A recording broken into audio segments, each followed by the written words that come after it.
الحمد لله رب العالمين والصلاة والسلام على سيد المرسلين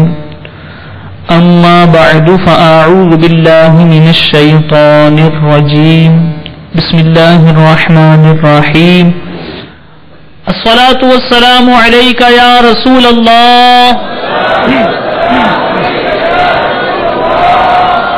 وعلى آلك وأصحابك يا حبيب الله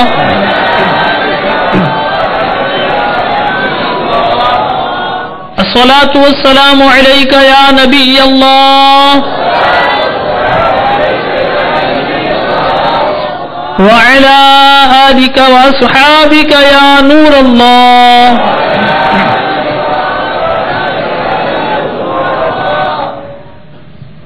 نويت سنة الاعتکاف. فرمان مصطفیٰ صلی اللہ تعالی علیہ وآلہ وسلم، تم جہاں بھی ہو مجھ پر درود پڑھو کہ تمہارا درود مجھ تک پہنچتا ہے. صلو علی الحبیب صلی اللہ تعالی علی محمد. توبوا الی اللہ استغفر اللہ. صلو علی الحبیب صلی اللہ تعالی علی محمد وعلی آلہ واصحابہ وبارک وسلم. میٹھے میٹھے اسلامی بھائیوں اور مدنی چینل کے ناظرین، آج ہم دعوت اسلامی کے ہفتہ وار سنتوں بھرے اجتماع میں سردار آباد میں موجود ہیں. قبل اس کے کہ اپنے بیان کو کچھ مزید آگے بڑھایا جائے، ایک روایت سنیے. میرے آقا مدینے والے مصطفیٰ صلی اللہ تعالی علیہ وآلہ وسلم نے ارشاد فرمایا، جس نے علم تلاش کیا تو یہ اس کے گزشتہ گناہوں کا کفارہ بن جاتا ہے. اب میرے پیارے اور محترم اسلامی بھائیوں اور مدنی چینل کے ناظرین، آج الحمدللہ تبلیغ قرآن و سنت کی عالمگیر غیر سیاسی تحریک دعوت اسلامی کے مہکے مدنی ماحول کی برکت سے ہم علم دین کے حصول کے لیے یہاں جمع ہو گئے ہیں. اب اس روایت میں ہم نے بشارت سنی کہ جس نے علم تلاش کیا تو یہ اس کے گزشتہ گناہوں کا کفارہ بن جاتا ہے. تو اب اس میں بشارت موجود ہے. شیطان ہرگز نہیں چاہے گا کہ ہم اس بشارت سے حصہ پائیں، تو وہ طرح طرح کے ہیلے بہانے ہمیں سجھائے گا. ہم کبھی موبائل لے کر بیٹھ جائیں گے، کسی کو میسج کر رہے ہوں گے، کسی کا میسج آئے گا تو میسج پڑھ رہے ہوں گے، یا کوئی ہمارے ساتھ کا اسلامی بھائی ہوگا اس سے ہم گفتگو کر رہے ہوں گے. تو میرے پیارے اور محترم اسلامی بھائیوں اور مدنی چینل کے ناظرین، آئیے نیت کرتے ہیں کہ انشاءاللہ ہو سکا تو مکمل بیان توجہ سے سنیں گے. اور سید امیر اہل سنت بیان کی ابتدا میں اچھی اچھی نیتیں کرواتے ہیں. تو آئیے ہم بھی ثواب کمانے، ثواب کو بڑھانے کے لیے انشاءاللہ اچھی اچھی نیتیں کر لیتے ہیں کہ فرمان مصطفیٰ صلی اللہ تعالی علیہ وآلہ وسلم ہے، مسلمان کی نیت اس کے عمل سے بہتر ہوتی ہے. اللہ عز و جل اور اس کے رسول صلی اللہ تعالی علیہ وآلہ وسلم کی رضا حاصل کرنے کی نیت سے بیان سنیں گے. میرے شیخ طریقت امیر اہل سنت کی یہ قرآن ہے کہ محبوب صلی اللہ تعالی علیہ وآلہ وسلم کی امت سنتوں کی پیکر بن جائے. تو اپنے شیخ طریقت امیر اہل سنت کے درد کو سمجھتے ہوئے بیان میں بتائی گئی سنتوں پر عمل کریں گے. بیان توجہ کے ساتھ سنیں گے کیونکہ علم کا ایک درجہ اسے توجہ کے ساتھ سننا بھی ہے. تو انشاءاللہ بیان توجہ سے سنیں گے. بیان کے ضروری اہم مدنی پھول اسے تحریر بھی کریں گے تاکہ اس کا مطالعہ ہم بعد میں بھی کر سکیں، اور بعد میں مطالعہ کرنے کی برکت سے اس مدنی کام پر ہمیں استقامت نصیب ہو جائے گی. بیان سن کر اس کی نیکی کی دعوت دوسروں کو پہنچا کر مدنی کام بڑھائیں گے. اپنے وقت کو، چونکہ ہم مسجد میں موجود ہیں، اللہ کے گھر میں موجود ہیں اور اللہ کے ذکر کے لیے یہاں جمع ہوئے ہیں، تو یہ چونکہ ہم نیک کام کر رہے ہیں تو اپنے وقت کو نیک کام میں گزارنے کی نیت سے یہ بیان سنیں گے انشاءاللہ۔ اسی طرح بیان میں ذکر الہی بھی ہوگا، ذکر مصطفیٰ صلی اللہ تعالی علیہ وآلہ وسلم بھی ہوگا، اور یہ بیان اس کا بہترین ذریعہ ہوا کرتے ہیں، تو انشاءاللہ بنیت ذکر بیان سنیں گے۔ دین کی باتیں سیکھنا صحابہ کرام علیہم الرضوان کی سنت ہے، لہذا صحابہ کرام علیہم الرضوان کی سنت ادا کرنے کی نیت سے بیان سنیں گے۔ اور بھی مزید اچھی اچھی نیتیں کر سکتے ہیں، دو زانو بیٹھ کر جس قدر ممکن ہوا توجہ کے ساتھ بیان سنیں گے، تھک جائیں گے تو پھر چار زانو ہو کر بیٹھ جائیں گے، اس انداز سے نہیں بیٹھیں گے کہ کسی کے لیے بد نظری کا سامان کریں، اس انداز سے نہیں بیٹھیں گے۔ تو یوں حسب حال اچھی اچھی نیتیں کر سکتے ہیں، اگر کوئی ایسی مجبوری نہ ہوئی تو ٹیک لگا کر بھی بیان نہیں سنیں گے، انشاءاللہ اس سے یکسوئی بھی حاصل رہے گی اور توجہ بھی اس سے انشاءاللہ بڑھے گی۔ تو نیت کرتے ہیں انشاءاللہ ان ساری نیتوں کے مطابق ہم بیان سنیں گے۔ صلو علی الحبیب صلی اللہ تعالی علی محمد، توبوا الی اللہ،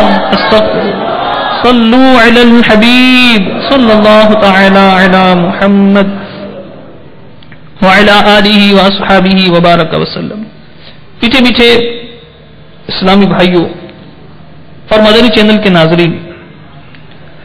جب اللہ تبارک و تعالی نے تمام فرشتوں کو حکم دیا کہ سیدنا آدم صفی اللہ علیہ نبینا وعلیہ الصلاۃ والسلام کو سجدہ کریں، اور شیطان کو بھی یہ حکم دیا کہ یہ آدم علیہ الصلاۃ والسلام کو سجدہ کرے، تو اس نے سجدہ کرنے سے انکار کر دیا، اور اس انکار کی وجہ سے اللہ تبارک و تعالی کی بارگاہ سے دھتکار دیا گیا، راندہ کر دیا گیا۔ اس نے اس کے بعد قسم کھائی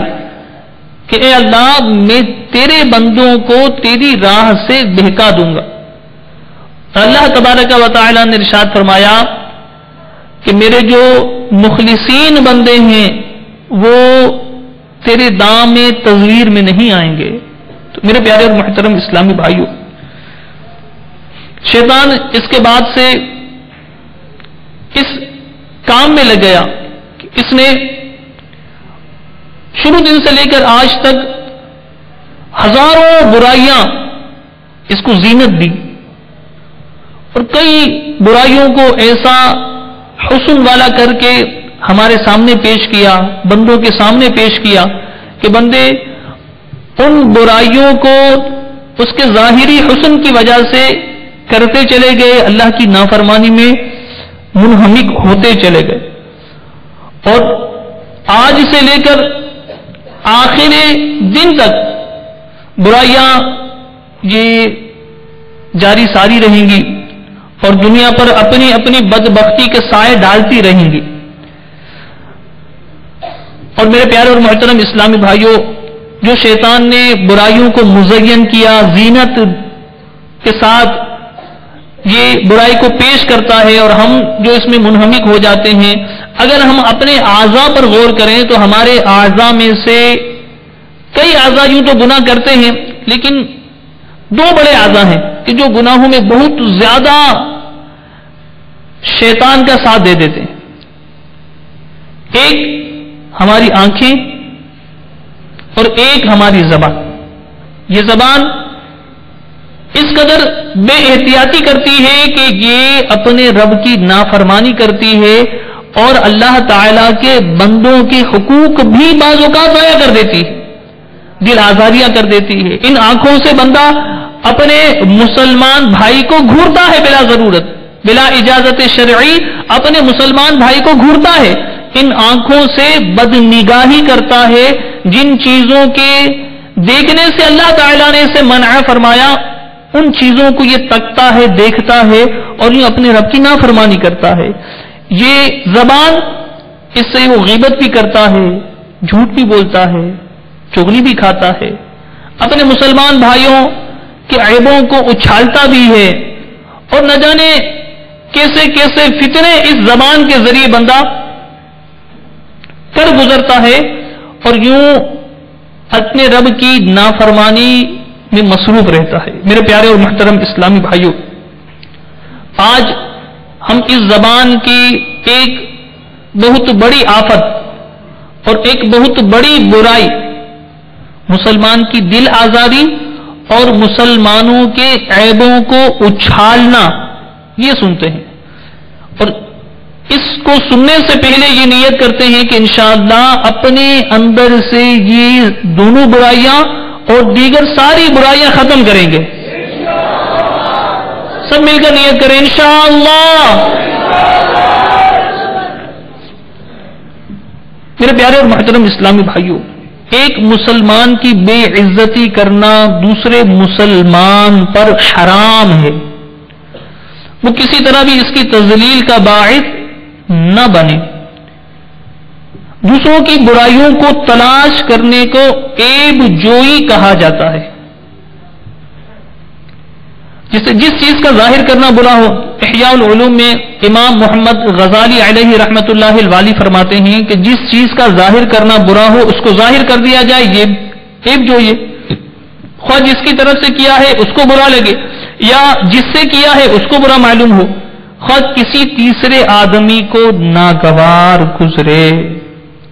تو پتہ چلا کہ اگر زبان خاموشی کی عادت بنا لے، قفل مدینہ جو ہم کہتے ہیں، بلا ضرورت بھی نہ بولے، تو اس کو بلا ضرورت بولنے سے روکنے کی یہ برکت ہمیں ملے گی کہ انشاءاللہ گناہوں سے یہ گنگ ہو جائے گی، بند ہو جائے گی، اس کا تالا لگ جائے گا۔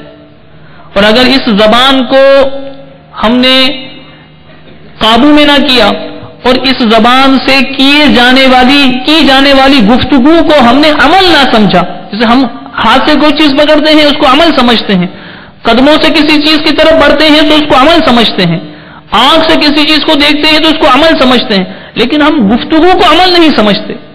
تو جب تک ہم اس کو کوئی عمل نہیں سمجھیں گے اس وقت تک شاید اس کی تباہ کاریوں سے ہم بچ نہیں سکیں گے۔ تو اس کی گفتگو کو جو ہم بات کرتے ہیں اس کو بھی بندہ عمل سمجھے کہ میں یہ کوئی عمل کر رہا ہوں، تو جب وہ یہ سمجھے گا کہ میں جو گفتگو کر رہا ہوں، میں جو کلام کر رہا ہوں یہ کوئی عمل ہے، تو یوں بہت ساری برائیوں سے اپنی اس گفتگو میں وہ بچ جائے گا۔ وہ سمجھ جائے گا کہ میں یہ جو گفتگو کرنے چلا ہوں، میں یہ جو جملے ادا کرنے والا ہوں، اس سے کسی مسلمان کی دل آزاری تو نہیں ہوگی، اس سے کسی کی غیبت تو نہیں ہو رہی، اس سے میں جھوٹ تو نہیں ادا کر رہا، یہ عمل ہے، تو اس سے میں کہیں اپنے رب کی نافرمانی تو نہیں کر رہا۔ تو یوں میرے پیارے اور محترم اسلامی بھائیوں، بندہ گناہوں سے،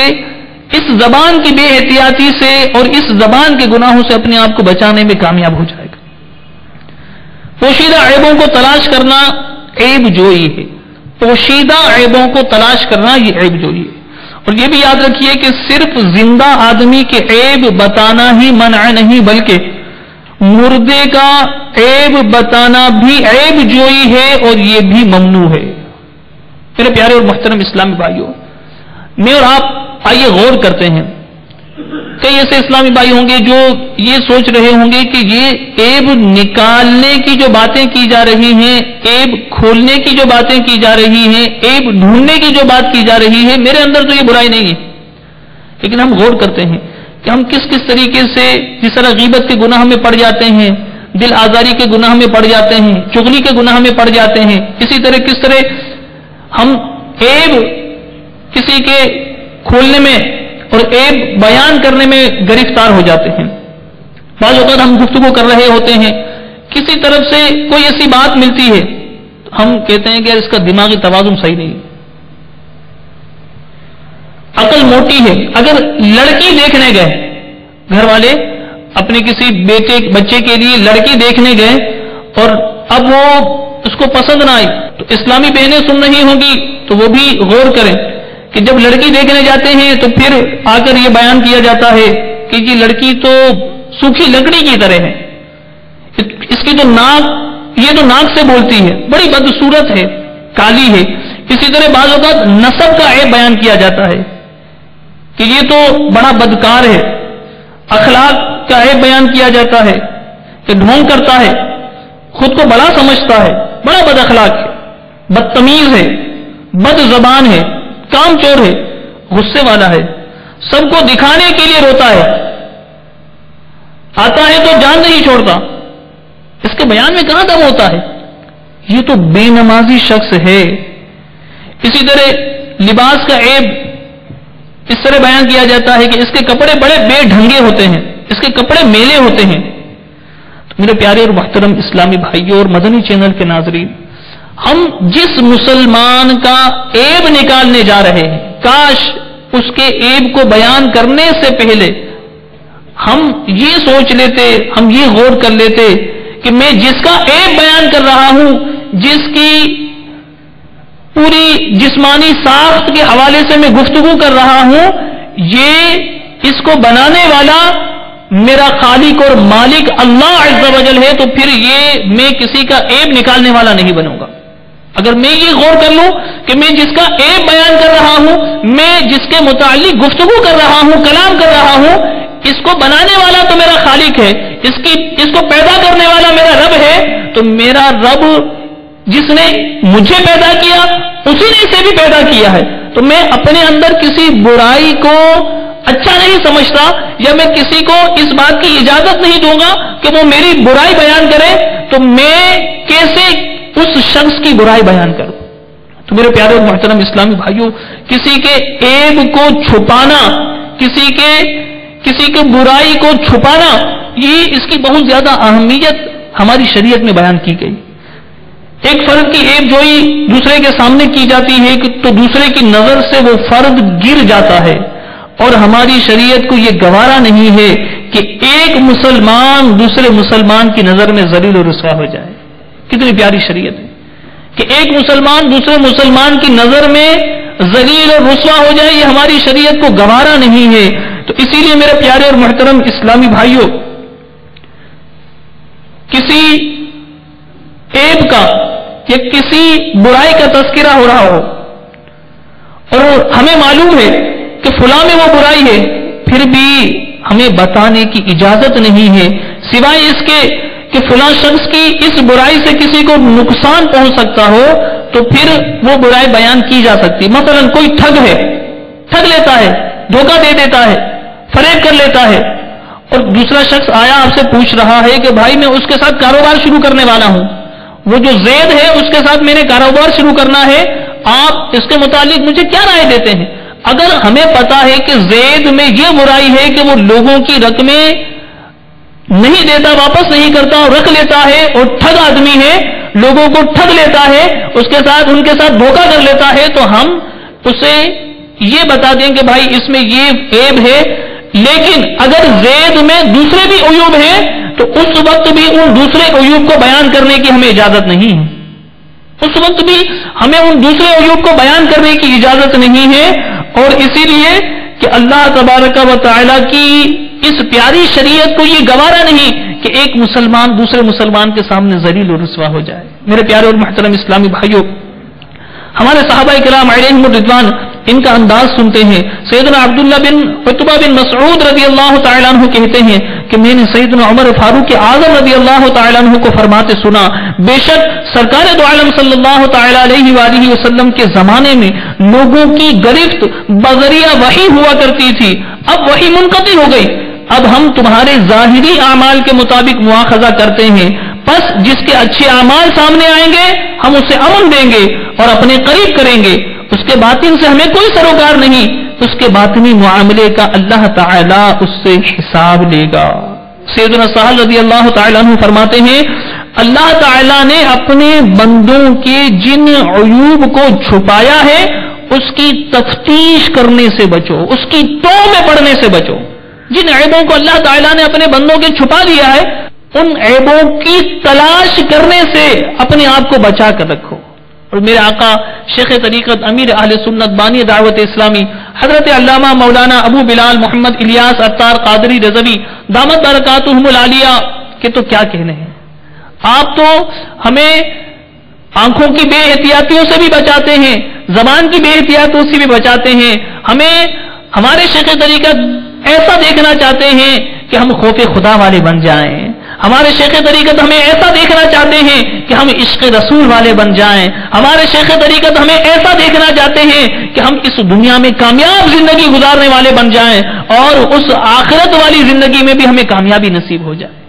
تو اس معاملے میں بھی ہماری تربیت فرماتے ہیں, ہماری رہنمائی کرتے ہیں. اور بڑی پیاری بات ارشاد فرماتے ہیں. آپ فرماتے ہیں جیسے کسی کے اندر یہ بات ہو کہ وہ دوسروں کے عیوب بیان کرتا ہو, دوسروں کے عیوب کی ٹو میں پڑتا ہو, تلاش اور جستجو کرتا ہو کہ اس فلاں شخص میں کیا عیب ہے, اس فلاں شخص میں کیا عیب ہے, اس میں کیا خامی ہے, اس میں کیا کمزوری ہے. تو فرماتے ہیں کہ مکھی اس کی صفت یہ ہے کہ حسین اور جمیل جسم چھوڑ کر پورا وجود چھوڑ دیتی ہے اور آدمی کے پھوڑے پر آ کر بیٹھ جاتی ہے, زخم پر آ کر بیٹھ جاتی ہے اور اس میں سے جو گندا مواد ہوتا ہے اسے چوستی رہتی ہے. تو میرے پیارے اور محترم اسلامی بھائیوں, اسی طرح اس مکھی کو اس آدمی کے حسن سے کوئی دلچسپی نہیں ہوتی, وہ تو صرف پھوڑے والے مقام پر اور وہ تو صرف زخم والے مقام پر آ کر بیٹھ جاتی ہے. اسی طرح فرماتے ہیں شیخ طریقت امیر اہل سنت کہ جو بے وقوف مسلمان ہوتے ہیں, جو بے مربت عقل سے پیدا ہوتے ہیں, وہ مسلمانوں کی خوبیاں دیکھنے کی بجائے مسلمانوں کی خامیاں تلاش کرتے ہیں, اس کی ٹو میں پڑتے ہیں اور جیسے ہی خامی ملی اس کو لوگوں میں کہتے پھرتے ہیں, بھڑاسے نکالتے ہیں, سب کے آگے. اس طرح معاشرے میں خرابیاں پیدا ہو جاتی ہیں. میرے پیارے اور محترم اسلامی بھائیوں, واقعی کیسی پیاری مثال دے کر سمجھایا کہ مکھی پورے جسم میں حسین و جمیل حصہ چھوڑ دیتی ہے, پھوڑے کی جگہ پر آ کر بیٹھ جاتی ہے. تو وہ مسلمان جو کسی کے عیبوں کو ڈھونڈنے بیٹھ جاتا ہے, دوسروں کی خامیوں کو تلاش کرنے لگ جاتا ہے, وہ تو ایسا بے وقوف شخص ہے کہ اس مکھی کی طرح بن رہا ہے کہ جو اس مسلمان کی اچھائیاں چھوڑ کر, اس مسلمان کی خوبیاں چھوڑ کر, اس مسلمان کے اچھے اخلاق چھوڑ کر, اس مسلمان کی اچھی صفات چھوڑ کر, اس مسلمان میں جو کمزوری ہے, جو عیب ہے, جو برائی ہے, جو خامی ہے, اسے ڈھونڈ رہا ہے, اس کی ٹو میں پڑا ہوا ہے. اللہ تبارک و تعالی سورہ حجرات کی آیت نمبر 12 میں ارشاد فرماتا ہے وَلَا تَجَسَّسُوا. میرے آقا نعمت امام اہل سنت مجدد دین و ملت پروانہ شمع رسالت الشاہ امام احمد رضا خان علیہ رحمت الرحمان اپنے شورائے آفاق ترجمہ قرآن کنز الایمان میں اس کا ترجمہ کچھ یوں فرماتے ہیں, اور عیب نہ ڈھونڈو. یاد رکھیں کہ کسی کے عیبوں کو تلاش کرنا یہ گناہ ہے. میرے آقا مدینے والے مصطفیٰ صلی اللہ تعالی علیہ وآلہ وسلم نے ارشاد فرمایا بدگمانی سے بچو کہ بدگمانی بڑی جھوٹی بات ہے, اور کسی کی بات کان لگا کر یعنی چھپ کر نہ سنا کرو, اور کسی کے عیب کی جستجو نہ کیا کرو. میرے پیارے اور محترم اسلامی بھائیوں, بعض اسلامی بھائیوں کی عادت ہوتی ہے کہ کہیں کسی کے گھر میں جھگڑا ہوا کان لگا کر سنتے ہیں, کسی نے تحریر دی تو وہ کوشش کریں گے کہ میں پڑھ لوں, کسی طریقے سے مجھے پتا چل جائے کہ کیا لکھا ہے. کوئی ایس ایم ایس کیا کسی نے, اب اس نے موبائل کھولا اور ایس ایم ایس پڑھنے لگا تو وہ یوں اچک اچک کر دیکھنے کی کوشش کرتے ہیں کہ یہ میں پڑھ لوں, کسی کی تحریر کو اس طرح پڑھنے کی کوشش کرتے ہیں. اسی طرح میرے پیارے اور محترم اسلامی بھائیوں, چھپی ہوئی بات کی ٹو میں پڑے رہتے ہیں اور ان کے دل میں تجسس بھرا ہوتا ہے, اور وہ اس کوشش میں ہوتے ہیں کہ کسی طریقے سے ہمیں پتہ چل جائے. تو میری طبیعت ہوتی ہے, تجسس میں پڑے رہتے ہیں کہ کسی طریقے سے پتہ چل جائے یہ کیا بات کی اس نے, انہوں نے کیا بات کی, انہوں نے کیا ایس ایم ایس کیا, کیا ایس ایم ایس پڑھا, انہوں نے کیا تحریر لکھی, کیا تحریر بھیجی, انہوں نے کیا تحریر پڑھی. اس طرح کر کے ایک طبیعت ہوتی ہے کہ وہ اس طرح کچھ نہ کچھ کوشش کرتے رہتے ہیں کہ مجھے کچھ نہ کچھ پتا چلتا رہے. میرے پیارے اور محترم اسلامی بھائیوں, مثنوی شریف میں ایک مثال دی ہے, آئیے سنتے ہیں. فرمایا 4 جاہل کہیں جا رہے تھے, راستے میں عصر کی نماز کا وقت ہو گیا, ایک گاؤں کی مسجد میں پہنچ گئے, وضو کر کے ایک نے اذان دی, ایک امام بن گیا اور 3 مقتدی بن گئے. جماعت ہونے لگی, اتنے میں اس مسجد کا امام آ گیا, کیونکہ یہ تو مسافر تھے, کہیں جا رہے تھے, راستے میں مسجد دیکھی تو انہوں نے اذان دی اور اقامت دے کر نماز کی جماعت شروع کر دی. جو اس مسجد کا امام تھا وہ خود پہنچ گئے, انہیں علم نہیں تھا کہ اندر جماعت ہو رہی ہے. انہوں نے اپنے وقت پر اذان دینا شروع کر دی. اب مثنوی شریف میں مولانا روم رحمت اللہ تعالی علیہ بعض اوقات مثالوں سے یہ سمجھاتے ہیں کہ اس برائی یعنی کسی بھی برائی کی طرف اشارہ کر کے یہ فرماتے ہیں کہ اس برائی کو کرنے والا گویا اس آدمی کی مثل ہے. تو اس میں جو نتیجہ نکالیں گے اور اس واقعے کو ہم پورا سنتے ہیں تو اس کے بعد جو نتیجہ نکالتے ہیں وہ سنیں. فرمایا کہ جب اس امام صاحب نے اپنے وقت میں اذان دینا شروع کر دی تو جاہلوں میں سے ایک مقتدی، 3 مقتدی تھے، ایک امام بن گیا تھا، تو ایک مقتدی نماز پڑھتے ہوئے بولا امام صاحب اذان ہو چکی ہے دوبارہ نہ دیجیے. اب دوسرا مقتدی کہتا ہے ارے بے وقوف، نماز پڑھتے ہوئے بولتے تھوڑی ہیں، نماز پڑھتے ہوئے بولنے سے نماز ٹوٹ جاتی ہے. تیسرا کہتا ہے کہ واہ بھائی واہ، دوسروں کو تو نصیحت کر رہے ہو حالانکہ تم خود بھی بول رہے ہو. نماز میں بولنا جائز نہیں، تم خود یہ بتا رہے ہو، تو نماز میں تم خود بھی تو بول رہے ہو. چوتھا شخص جو امام تھا نماز پڑھا رہا تھا کہنے لگا یا اللہ تیرا شکر ہے کہ نماز پڑھتے ہوئے میں نہیں بولا، مجھے تو نے ہی ثابت قدم رکھا ہے. تو میرے پیارے اور محترم اسلامی بھائیوں، اس واقعے کو بیان کرنے کے بعد بیان فرماتے ہیں کہ معلوم ہوا کہ ہر شخص دوسروں کو تو بڑی بڑی نصیحتیں کر رہا ہوتا ہے لیکن اپنے آپ کو بھول جاتا ہے. دوسروں کو عیب نظر آ جانا آسان ہے مگر اپنا عیب دیکھنا مشکل ہے. دوسرے کی آنکھ کا تنکا نظر آ جاتا ہے لیکن اپنی آنکھ کا شہتیر نظر نہیں آتا. ہم یہ کیوں بھول جاتے ہیں کہ ہم کسی کی طرف ایک انگلی کر رہے ہوتے ہیں تو بقیہ 3 انگلیاں ہماری طرف آ رہی ہوتی ہیں. ہم یہ کیوں بھول رہے ہوتے ہیں؟ اور فرمایا کہ اسی طرح یہ بات بھی دیکھنے میں آتی ہے کہ جمعے کی نماز کا خطبہ ہو رہا ہوتا ہے اور سب خاموشی کے ساتھ سن رہے ہوتے ہیں. اگر کوئی بولنے لگتا ہے تو ساتھ والا کبھی یوں بھی کہتا ہے کہ بھائی خطبہ سنتے وقت بولنا درست نہیں، جائز نہیں ہے. گویا جس عیب سے دوسرے کو منع کر رہا ہے اسی عیب کے اندر خود مبتلا ہو رہا ہے. میرے پیارے اور محترم اسلامی بھائیوں، آئیے مزید سنتے ہیں. سیدنا یحییٰ بن معاذ رحمت اللہ تعالی علیہ سے روایت ہے کہ ایک مومن کی طرف سے تجھ میں 3 چیزیں ہونی چاہیے تو تو محسنین میں گنا جائے گا، احسان کرنے والوں میں تیرا شمار ہو جائے گا. وہ 3 چیزیں کیا ہیں؟ فرماتے ہیں اگر تو مومن کو فائدہ نہیں پہنچا سکتا تو نقصان بھی نہ پہنچا. دوسری بات، اگر تو اپنے مسلمان بھائی کو خوشی نہیں دے سکتا تو اس کو غم بھی نہ دے. اور تیسری بات یہ ارشاد فرمائی کہ اگر تو اپنے مسلمان بھائی کی تعریف نہیں کر سکتا تو اس کی برائی بھی بیان نہ کر. کیا پیاری بات ارشاد فرمائی کہ اگر تو فائدہ نہیں پہنچا سکتا تو نقصان بھی نہ پہنچا، اگر تو خوشی نہیں دے سکتا تو غم بھی نہ دے، اور اگر تو تعریف بیان نہیں کر سکتا تو اس اپنے مسلمان بھائی کی برائی بھی مت بیان کر. اسی طرح میرے پیارے اور محترم اسلامی بھائیوں، جو عیب جوئیاں کرتے رہتے ہیں، دوسروں کے سامنے لوگوں کی عیبوں کو بیان کرتے رہتے ہیں، اگر ان اشخاص میں غور کیا جائے تو ان میں جو اسباب ہوتے ہیں جس کی وجہ سے وہ ان برائیوں میں مبتلا ہو جاتے ہیں، اس برائی میں مبتلا ہو جاتے ہیں، ان میں سے چند ایک جگہ جمع کی گئی ہے، میں آپ کو بیان کرتا ہوں. ایک تو اس لیے کہ بعض اوقات زیادہ بولنے کی عادت ہوتی ہے، زیادہ بولنے کی عادت ہوتی ہے. بس خواہ مخواہ بات میں ہمارا کوئی مقصد ہو نہ ہو، ہماری کوئی ضرورت ہو نہ ہو، یا اس میں کسی طرح کا کوئی نہ دنیاوی فائدہ ہو نہ دینی فائدہ ہو، کچھ بھی نہ ہو، بس بات کرنی. اب بندہ غور کرے کہ زبان کتنا خطرناک آلہ ہے. اللہ تبارک و تعالیٰ نے ہمیں دیگر جو اعضاء دیے ہیں، ہمیں ہاتھ دیا، ہاتھ سے کوئی کام کرنا ہوتا ہے تو اس کے آگے کوئی رکاوٹ نہیں ہے. ہم نے ہاتھ سے کوئی چیز پکڑنی ہے، ہم نے ہاتھ بڑھایا، وہ چیز ہمارے ہاتھ میں آ گئی. ہمارے قدم کے ذریعے اگر کوئی کام کرنا ہے تو ہم نے اپنے قدم کو بڑھایا تو قدم آگے بڑھ گیا، اس کے آگے کوئی رکاوٹ نہیں ہے. ہم نے آنکھوں سے کسی کو دیکھنا ہے تو کوئی رکاوٹ نہیں ہے، ہم نے آنکھیں اٹھائی، وہ چیز ہم نے دیکھ لی.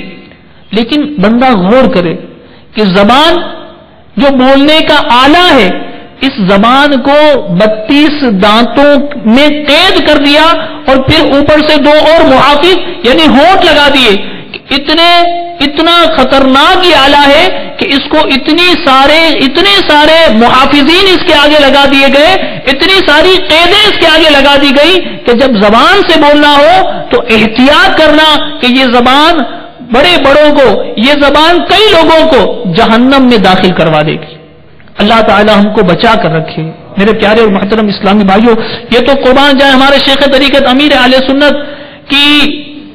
ذات پر کہ آپ نے اس زبان کی جو بے احتیاطیاں ہیں، اس زبان کی جو گناہ ہیں، اس پر ہماری بار بار توجہ دلا کر ایسا ہمیں کر دیا کہ اب بعض ایسے اسلامی بھائی ہیں جو بڑے متقی ہیں، پرہیزگار ہیں، مدنی انعامات کے مطابق زندگی گزارتے ہیں، وہ خاموش طبیعت بن گئے ہیں، خاموش طبیعت بن گئے ہیں۔ اور پھر امیر اہل سنت تو بار بار ہمیں وہ نعرے بھی لگوانے کا کہتے ہیں تاکہ ہمارے اندر وہ احساس پیدا رہے، وہ احساس زندہ رہے، بیدار رہے کہ ہم نے نہ غیبت کرنی ہے، نہ چغلی کرنی ہے، نہ اپنے مسلمان بھائی کی دل آزاری کرنی ہے۔ تو آئیے مل کر نعرے لگاتے ہیں، غیبت کے خلاف جنگ، نہ غیبت کریں گے نہ سنیں گے، محبتوں کے چور قفل مدینہ انشاءاللہ، سر پہ امامہ انشاءاللہ، رخ پر داڑھی انشاءاللہ، سر پر زلفیں انشاءاللہ، اکثر نظریں انشاءاللہ، حیا سے نظریں انشاءاللہ، شیطان کے خلاف جنگ انشاءاللہ عز و جل۔ تو میرے پیارے اور محترم اسلامی بھائیوں، زبان یہ بہت زیادہ خطرناک آلہ ہے، اس سے جو زیادہ بولنے کا عادی ہوتا ہے وہ بہت سارے گناہوں کے ساتھ ساتھ مسلمان کے عیبوں کو بیان کرنے والا بھی بن جاتا ہے۔ اسی طرح بعض لوگوں میں طنز کرنے کی عادت ہوتی ہے، کوئی بات ہوگی تو وہ طنز کریں گے، تو اس طنز کرنے کی وجہ سے بھی لوگوں کی عیب کھل جاتے ہیں، اور اس طنز کرنے کی وجہ سے بھی مسلمانوں کی دل آزاریاں بعض اوقات ہو جاتی ہیں۔ اسی طرح میرے پیارے اور محترم اسلامی بھائیوں، بعض لوگوں کی ہنسی مذاق کی عادت ہوتی ہے، شوخی طبیعت میں زیادہ ہوتی ہے، تو وہ ہنسی مذاق میں بعض اوقات اپنے مسلمان بھائی کی دل آزاریاں کر دیتے ہیں، مسلمان کا حق جو ہے اس کو طلب کر دیتے ہیں۔ تو یہ ہم سب نیتیں ساتھ ساتھ کرتے جاتے ہیں کہ انشاءاللہ ان سارے گناہوں سے اپنے آپ کو بچا کر رکھیں گے انشاءاللہ۔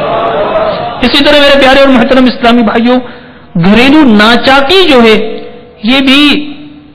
ایک دوسرے کے عیب بیان کرنے کا ایک سبب بن جایا کرتا ہے۔ اگر بیٹی کو کھانا پکانا نہیں آتا ہوگا تو ماں سب کو کہتے نہیں پھرے گی،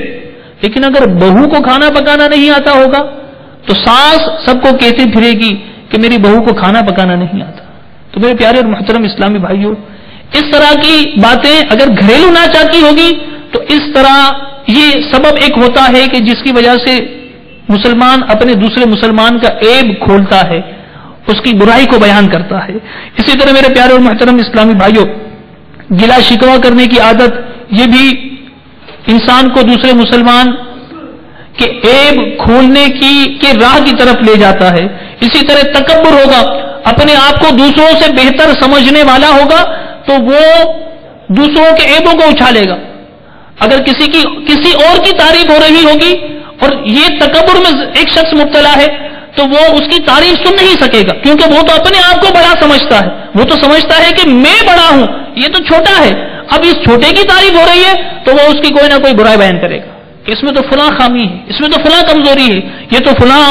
چیز کا عادی ہے، فلاں گناہ کا عادی ہے، خواہ اس کی برائی بیان کرے گا، اس لیے کہ جو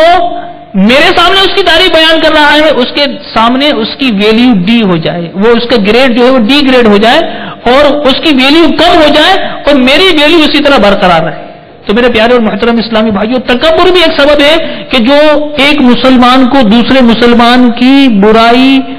بیان کرنے اور دوسرے مسلمان کے عیب کھولنے کا ایک سبب بن جاتا ہے۔ تکبر سے بھی بچیں گے انشاءاللہ۔ اسی طرح میرے پیارے اور محترم اسلامی بھائیوں، خوف خدا کی کمی جو ہے یہ بھی ایک بہت بڑا عنصر ہے کہ جو مسلمان سے دوسرے مسلمان کا ایک مسلمان سے دوسرے مسلمان کی عیب دری کراتی ہے۔ تو میرے پیارے اور محترم اسلامی بھائیوں، یاد رکھیے اللہ تبارک و تعالی بڑا رحیم ہے، بڑا ستار ہے، بڑا غفار ہے۔ اس کا جو دوسروں کے عیبوں کو کھولنا اور اس کی تلاش میں لگے رہنا، اس کی تو میں لگے رہنا، اس کی جستجو کرنا، اس سے بچاتے ہوئے اور ایک مسلمان کے ایک دوسرے مسلمان کے سامنے نہ بیان کرنا، اس پر علماء نے بڑی پیاری مثالیں دی اور ایک بہت پیارا علاج بیان فرمایا. میں اور آپ دل کے کانوں سے سنتے ہیں. فرمایا کہ اللہ تبارک و تعالی اپنے بندوں کی کیسی پردہ پوشی فرماتا ہے. خدا کی قسم، اگر اللہ تبارک و تعالی پردہ دری شروع کر دے، اگر ایک شخص گناہ کرتا ہے، اس کے گناہ کا نشان اس کے چہرے پر آ جائے، ایک شخص چوری کرتا ہے، اس کی چوری کی وجہ سے اس کے چہرے پر کوئی نشان آ جائے، ایک شخص بے نمازی ہے، اس کے چہرے پر بے نمازی ہونے کی وجہ سے کوئی نشان آ جائے، اگر اللہ تعالی پردہ دری فرمائے، پردہ پوشی نہ فرمائے اور اس کے گناہوں کو اس کے چہرے سے ظاہر کر دے، تو میرے پیارے اور محترم اسلامی بھائیوں، میں اور آپ ہم سب یہ سوچیں کہ ہم میں سے کون ہوگا کہ جو پھر بچ جائے گا. وہ تنقید کرنے والا بھی سوچے، وہ عیب اچھالنے والا بھی سوچے، جو اپنے مسلمان بھائی کے عیبوں کو بیان کرتا ہے وہ بھی سوچے کہ میں کس طرح اپنے مسلمان بھائی کا عیب بیان کروں کہ میرا رب اتنی پردہ پوشی فرماتا ہے، میرا رب میرے اتنے گناہوں کے باوجود میرے سارے عیبوں پر پردہ رکھے ہوئے ہے. میں جب صبح اٹھتا ہوں تو گناہوں سے اپنے دن کی ابتدا کرتا ہوں، میں جب رات سوتا ہوں تو سونے سے قبل بھی گناہ کر کے اپنے بستر پر جاتا ہوں. اتنے گناہوں کے باوجود، اتنی گٹھریاں گناہوں کی ہونے کے باوجود میرا رب کیسی پردہ پوشی فرماتا ہے، میرا رب کیسی پردہ پوشی فرماتا ہے. تو میرا رب جب اتنی پردہ پوشی فرماتا ہے تو میں کیوں نہ اپنے مسلمان بھائی کی پردہ پوشی کروں. اور جو اپنے مسلمان بھائی کی پردہ پوشی کرتا ہے تو میرے پیارے اور محترم اسلامی بھائیوں، اللہ تبارک و تعالی اس کی پردہ پوشی فرماتا ہے. تو میرے پیارے اور محترم اسلامی بھائیوں، قوم بنی اسرائیل میں ایک مرتبہ قحط سالی ہو گئی. سیدنا موسیٰ کلیم اللہ علیہ نبینا علیہ الصلوۃ والسلام نے بارش کے لیے دعا کی، مگر بارش نہ ہوئی. وحی نازل ہوئی کہ اے موسیٰ، آپ کے ساتھ والوں کی میں دعا قبول نہ کروں گا، اس لیے کہ ان میں ایک شخص چغل خور ہے. سب نے توبہ کی، سب نے توبہ کی، اور اجتماعی توبہ کے بعد اللہ تبارک و تعالی نے بارش کو نازل فرمایا. اب میرے پیارے اور محترم اسلامی بھائیوں، غور کیجئے، نام نہیں لیا گیا کہ فلاں شخص چغل خور ہے، بلکہ کہا گیا کہ ان میں ایک چغل خور ہے، اس کی نحوست ہے کہ جس کی وجہ سے بارش نہیں ہو رہی. جب توبہ کی، اس نے سچے دل سے جب توبہ کی، اللہ تعالیٰ نے اس کی توبہ کو قبول فرمایا. اب یہ بھی ایک نکتہ ہے، ایک بات ہے کہ اللہ تبارک و تعالیٰ اتنے گناہوں کے باوجود بھی بندہ اپنے رب سے توبہ کرتا ہے تو رب کریم اس کے اعتراف جرم کے بعد، یعنی دنیا میں تو یہ ہے کہ جرم کا اعتراف کرو تو سزا بھگتو گے، اور اللہ تعالیٰ کی بارگاہ میں اس طرح ہے کہ بندہ اپنے جرموں کا اعتراف کرتا ہے، نادم ہوتا ہے، سچے دل سے توبہ کرتا ہے، اللہ تعالیٰ اس کے سارے گناہوں کو معاف کر دیتا ہے، ساری خطاؤں سے درگزر فرماتا ہے. کیسا کریم میرا مولا ہے. تو میرے پیارے اور محترم اسلامی بھائیوں، اسی طرح روایت میں آیا کہ فرشتے لوح محفوظ پڑھ رہے ہوتے ہیں، بندوں کی نیکیاں پڑھتے ہیں، ان کی اچھائیاں پڑھتے ہیں، فلاں نیک کام کرے گا، فلاں شخص نیک کام کرے گا، فلاں شخص نیک کام کرے گا. فرشتے اس لوح محفوظ کو پڑھ رہے ہوتے ہیں جہاں ہمارے متعلق یہ ساری باتیں لکھی ہوتی ہیں، لیکن پڑھتے پڑھتے جب بندوں کے عیوب، ان کے نقائص، ان کی برائیوں تک پہنچتے ہیں، اللہ تعالیٰ اس پر پردہ ڈال دیتا ہے. اللہ اکبر، اللہ تعالیٰ اس پر پردہ ڈال دیتا ہے، فرشتے اس کو نہیں پڑھ پاتے، اور یوں اللہ تعالیٰ اپنے بندوں کے عیوب فرشتوں سے بھی چھپا دیتا ہے. وہ کتنا کریم ہے، اس کا نام ستار ہے. دنیا میں اس نے ہمارے عیبوں کو چھپا رکھا ہے. دعا کرتے ہیں، اے اللہ، جس طرح دنیا میں تو نے ہمارے عیبوں کو چھپایا، مولا حشر میں بھی ہمیں رسوا نہ کرنا، حشر میں بھی ہمارے عیبوں پر پردہ رکھنا. سیدی اعلیٰ حضرت علیہ رحمت و رب العزت اللہ کی بارگاہ میں جو مناجات کرتے ہیں اس میں کیا خوب بیان کرتے ہیں. آئیے ہم سب مل کر اعلیٰ حضرت کے اس مناجات میں شامل ہو جاتے ہیں اور اللہ تعالیٰ اس دعا کو ہمارے حق میں قبول فرما لے. فرماتے ہیں، یا الہی نامۂ اعمال جب کھلنے لگے، یا الہی نامۂ اعمال جب کھلنے لگے، عیب پوشے خلق ستارے خطا کا ساتھ ہو، عیب پوشے خلق ستارے خطا کا ساتھ ہو، آمین یا رب العالمین بجاہ النبی الامین صلی اللہ تعالی علیہ وآلہ وسلم۔ اور مولانا حسن رضا خان علیہ رحمت الرحمان فرماتے ہیں کہ آج جو عیب کسی پر نہیں کھلنے دیتے، آج جو عیب کسی پر نہیں کھلنے دیتے، کب وہ چاہیں گے میری حشر میں رسوائی ہو، کب وہ چاہیں گے میری حشر میں رسوائی ہو۔ تو میرے پیارے اور محترم اسلامی بھائیوں، ہم سب کو چاہیے اپنے مسلمان بھائی کے عیبوں کو پردہ رکھیں، جب تک شرعی حاجت نہ ہو، شرعی ضرورت نہ ہو، کسی کے سامنے اسے بیان نہ کریں۔ اس کے لیے ضروری ہے اپنی زبان کو قفل مدینہ لگا دیں، اپنی زبان کو بلا ضرورت بھی کلام نہ کرنے دیں۔ اسی طرح میرے پیارے اور محترم اسلامی بھائیوں، بزرگان دین میں سے کئی ایسے بزرگان دین ہیں جن کے واقعات ہم سنیں تو ہمیں احساس ہوگا کہ ہمارے بزرگان دین کی کیا شان ہوا کرتی تھی، ایسے روشن ضمیر ہوا کرتے تھے، دلوں کے حال سے اللہ تعالیٰ اپنے محبوب صلی اللہ تعالی علیہ وآلہ وسلم کی برکتوں سے انہیں مطلع کر دیتا تھا، لیکن پھر بھی کیا شان ہوا کرتی تھی۔ سیدنا حاتم اصم رحمت اللہ تعالی علیہ کا نام سنا ہوگا۔